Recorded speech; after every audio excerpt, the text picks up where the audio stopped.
Hello student, आप लोग कैसे हैं। आशा करते हैं आप लोग अच्छे होंगे। तो स्वागत है आपका अपना YouTube channel success get point में। आज के इस वीडियो में हम 12वीं कक्षा के इतिहास के सब्जेक्टिव क्वेश्चन बताने वाले हैं, जिसका पार्ट 3 वीडियो है।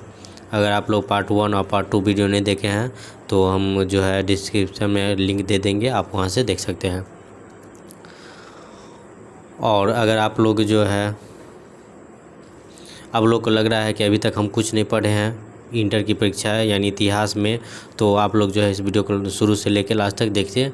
और वीडियो अच्छा लगे तो वीडियो को जो है लाइक कर दे और चैनल को सब्सक्राइब भी कर दे, ताकि इस टाइप की वीडियो जब भी अपलोड करें तो सबसे पहले आप तक पहुँचे। तो शुरू करते हैं, देखते हैं क्वेश्चन को। तो क्वेश्चन में कहता है कि यूरोपीय व्यापारिक कंपनियों ने भारत में नगरीकरण को क्यों बढ़ावा दिया। इसका 2 कारण बताइए। तो इसका उत्तर है, कहता है यूरोपीय व्यापारिक कंपनियों ने निम्नलिखित कारणों से भारत में नगरीकरण को बढ़ावा दिया। तो पहला कारण क्या है। तो पहला कारण है कच्चे माल की प्राप्ति करना। दूसरा कारण है निर्मित माल की खपत। तीसरा कारण है ईसाई धर्म का प्रचार करना। और चौथा कारण है समृद्धि की लालसा देना। आगे है, कहता है नगरों का उद्भव व्यावसायिक पूंजीवाद के उदय के साथ संभव हुआ।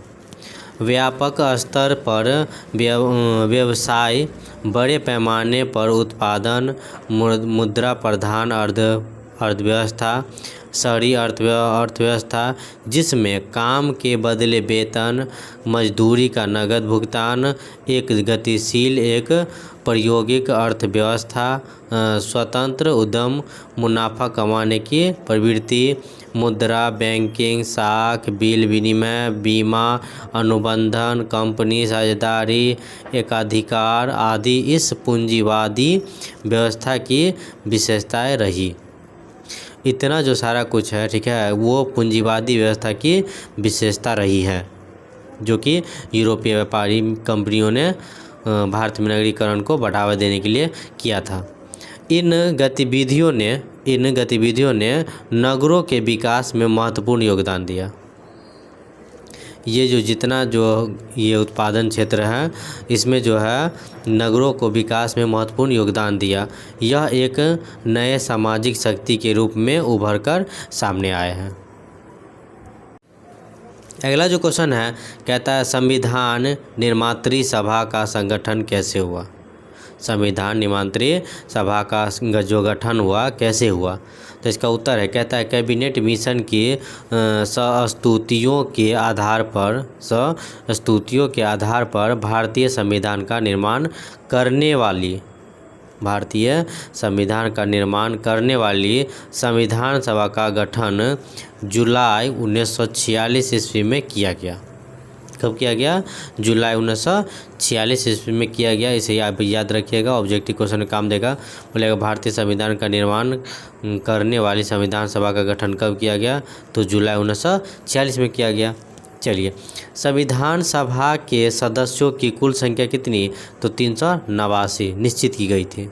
389 जो है निश्चित की गई थी, जिनमें 292 ब्रिटिश प्रांतों के प्रतिनिधि, 4 चीफ कमिश्नर क्षेत्रों के प्रतिनिधि एवं 93 देशी रियासतों के प्रतिनिधि इसमें आए थे।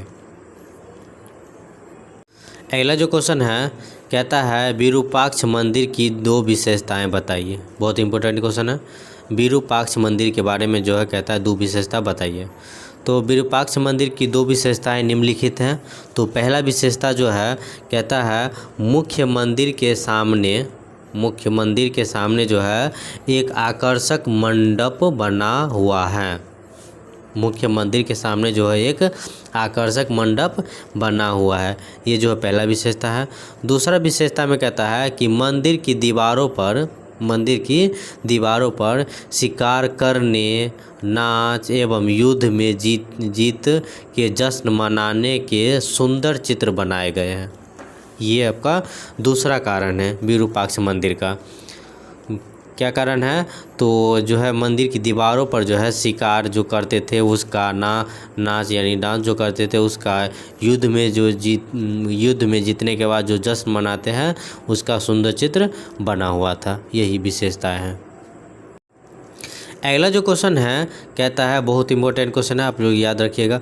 कलिंग युद्ध का अशोक पर क्या प्रभाव पड़ा। कलिंग युद्ध का जो है युद्ध हुआ तो अशोक पर क्या प्रभाव पड़ा, इसके बारे में बताइए। तो इसका उत्तर है, कहता है कलिंग युद्ध में एक भीषण, कलिंग युद्ध में जो है एक भीषण रक्तपात को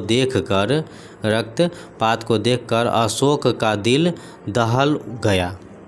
अशोक का जो है दिल दहल गया। उसे युद्ध के नाम से, उसे जो है यानी किसको, अशोक को, उससे जो है युद्ध के नाम से घृणा हो गई।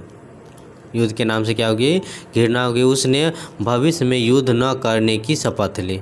भविष्य में युद्ध न करने की शपथ ली। उसने अपनी जीवन धारा को ही बदल दिया। कलिंग युद्ध के अधोलिखित प्रभाव पड़े। पहला जो हुआ धर्म विजय हुआ, जो कि अशोक ने अपने विश्व विजय के स्वप्न व प्रण को तोड़कर धर्म विजय की ओर कदम बढ़ाए। उसे अब प्रतीत होने लगा था कि विश्व पर सबसे बड़ी विजय मानव हृदयों पर विजय प्राप्त करना होता है। दूसरा जो है कहता है कि बौद्ध धर्म ग्रहण करना।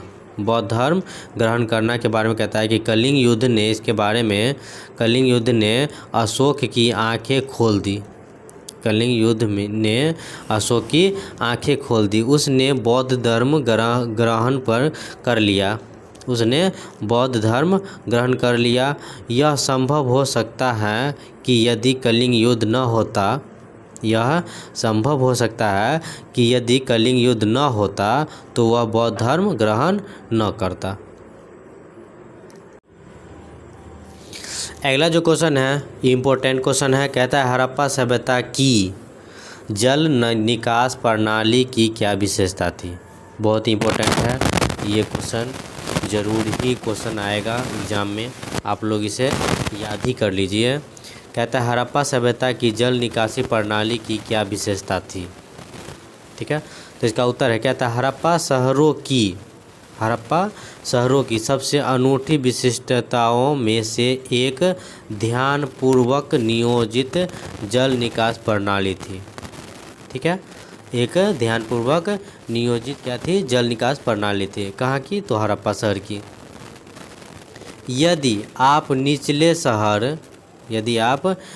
शहर के नक्शे को देखते तो आप यह जान पाएंगे कि सड़कों तथा गलियों को लगभग एक ग्रिड पद्धति में बनाया गया था। एक ग्रिड पद्धति में बनाया गया था और ये एक दूसरे को समकोण पर काटती थी। यह क्या थी, एक दूसरे को समकोण पर काटती थी। ऐसा प्रतीत होता है कि पहले नालियों के साथ गलियों को बनाया गया था। नालियों के साथ गलियों को बनाया गया था और फिर उनके अगल बगल आवासों का निर्माण किया गया था। यदि घरों के गंदे पानी को गलियों की नालियों में से जोड़ना था तो प्रत्येक घर की कम से कम एक दीवार का गली से सटा होना आवश्यक था। क्या था, ये प्रत्येक घर की जो है कम से कम एक दीवार जो है वो एक दीवार का जो है गली से सटा होना आवश्यक था। अगला जो क्वेश्चन है ये और इम्पोर्टेंट है, ये मतलब फर्स्ट या सेकेंड वीडियो में बता चुके हैं कि क्वेश्चन आता ही है, आप लोग इसे रट ही लीजिए।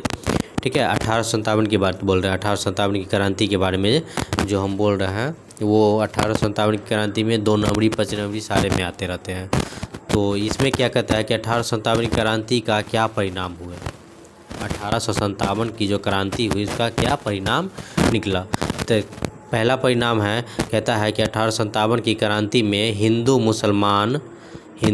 मुसलमान कंधे से कंधा मिलाकर अंग्रेज़ों के विरुद्ध लड़े। पहला परिणाम हुआ। दूसरा परिणाम था कि 1857 की क्रांति ने कंपनी शासन का अंत करके कंपनी शासन का अंत करके कुछ वर्षों बाद स्वराज प्राप्ति के लिए प्रयास करने की पृष्ठभूमि तैयार की। यही दो परिणाम निकले। अगला जो क्वेश्चन है ये भी बहुत इंपॉर्टेंट है।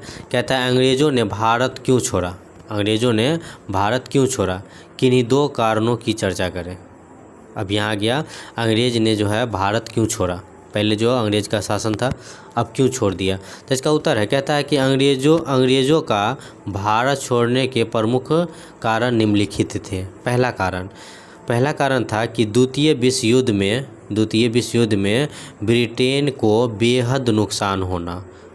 ठीक है, द्वितीय विश्व युद्ध में जो है ब्रिटेन को बेहद नुकसान हुआ। ठीक है, ये पहला कारण था। दूसरा कारण कि संयुक्त राष्ट्र संघ द्वारा प्रन्यास परिषद की स्थापना हुई। क्या हुई? संयुक्त राष्ट्र संघ द्वारा जो है प्रन्यास परिषद की स्थापना हुई। दूसरा कारण था। तीसरा कारण है कि भारतीय नेताओं एवं क्रांतिकारियों द्वारा ब्रिटेन को द्वितीय विश्व युद्ध में फंसे होने का लाभ उठाना। जब द्वितीय विश्व युद्ध था तो भारतीय नेताओं ने एवं क्रांतिकारियों द्वारा ब्रिटेन को द्वितीय विश्व युद्ध में फंसे होने का लाभ उठाया। जब वो लोग फंसे थे, ब्रिटेन जो फंसे थे, तो भारतीय ने बहुत उसे लाभ उठाए थे।